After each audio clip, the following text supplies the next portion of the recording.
Sorry. The horse racing threw me off because two people actually submitted questions on horse racing. That was the very next question. So what we'll do is go to the audience. In any case, the question was, would you support an elite and the horse racers over the common good? I think, Hugh, you've responded to that question. And what we can do is open up that question to the candidates. No tax money and no resource revenue should go to horse racing. If somebody wants to gamble at the horse races, they want to get their gambling dollars, that's fine. The bigger problem I have is the fact that we make our parents, our families, go gamble to pay for their school books, to pay for school equipment. We make religious people in this province gamble. We make churches gamble. Can you believe this? These are issues, and the Bishop made that decision recently. The funding for a lot of these organizations need to come from general revenues, not from gambling. That's a bigger problem. My name is Sasha, and my question is to all the candidates. Recently, the PC leadership candidate, Rick Orman, announced that he will stop funding the private schools. My question to all the Liberal candidates is, what would you do since all the public school boards are struggling for funding? What is your opinion, public versus private schools? Thank you for your question. And in fact, I'll broaden it to include two of the questions submitted via written submission, and that is to say, what is your view not just on public and private, but on the funding nature of secondary and post-secondary education in general?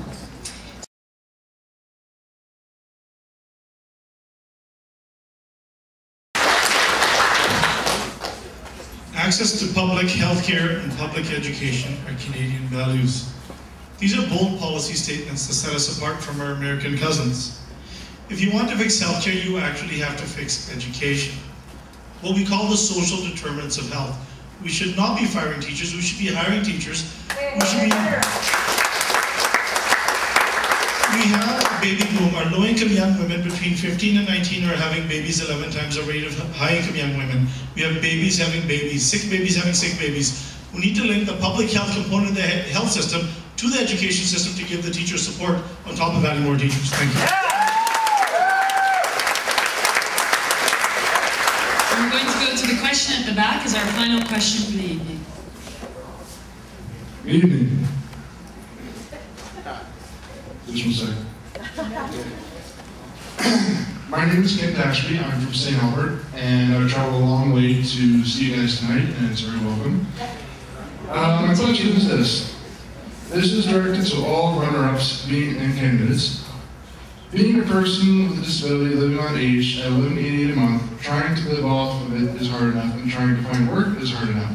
Living off of $11.88 doesn't cover you for the necessities of life and day-to-day living. To the runners, would you see to it that the limited cap of $400 be removed and allow people on age to have the right to earn to par and not to be capped by one government?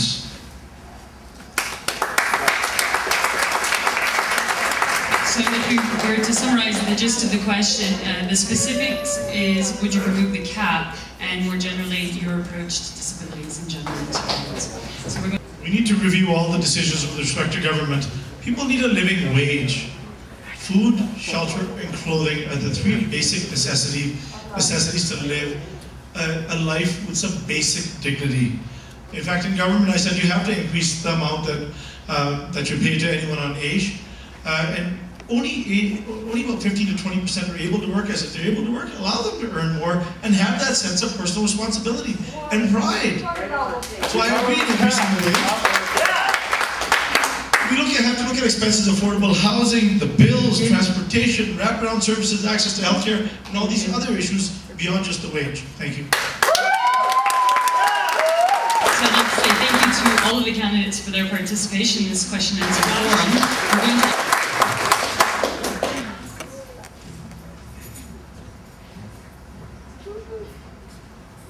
Thank you. It's truly been an honor to join you all for a very interesting discussion.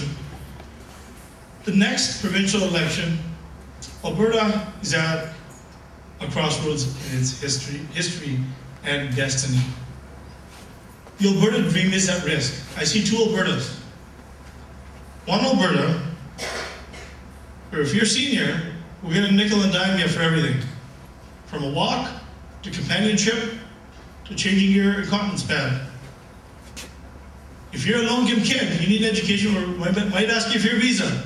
Ask your parents to gamble, to pay for your books.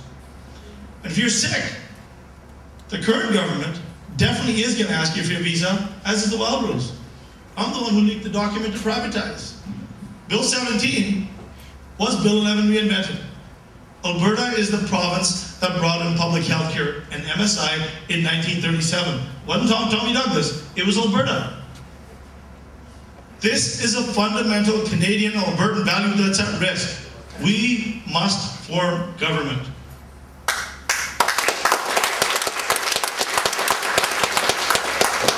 We cannot lose the next election. In order for us to form government, this party has to grow. We need to do what we've done before, but we need to do something new. We have a diverse group of candidates here who all bring their individual strengths. We have somebody on the left, somebody on the right. I'm sort of in the middle.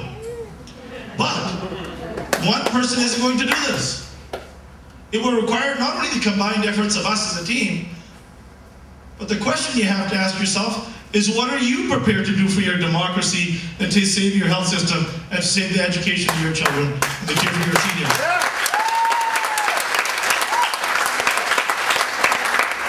I'm telling you, our small team signed up 4,500 people, but if you individually go out with the new rules and make a commitment to sign up 20, 30 people, you can change the province you live in. And for all the young people, my cloud score is 48 on Twitter. Thank you.